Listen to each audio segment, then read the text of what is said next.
Bombardiro Crocodilo, Ballerina Cappuccina e të tjerë janë trendet virale në rrjetet sociale, sidomos tek fëmijët. E këto personazhe të çuditshme dhe memet e tyre surrealiste janë bërë hit në rrjetet sociale, të cilat quhen si Italian Brain Rot.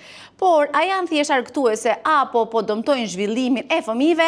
Psikologët për Telegrafin kanë thënë se përmbajtjet e shpejta pa kuptim dhe me humor absurd mund të ngatrojnë kufirin mes fantazisë dhe realitetit, sidomos tek fëmijët e vegjël që nuk e kuptojnë ironinë. E kjo mund të shkaktojë vështirësi në përqendrim, nervozizëm dhe probleme me menaxhimin e emocioneve. Video të shkurtra të TikTokut nxjerrin dopamin, por duke dobësuar aftësinë e fëmijëve për të qëndruar të fokusuar.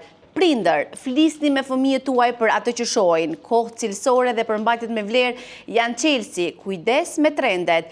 Imagjinata e fëmijëve nuk duhet të bëhet kaotike. Komentoni nëse edhe ju si prind përballeni me këtë fenomen tek fëmijët tuaj edhe na tregoni se cili është mendimi juaj.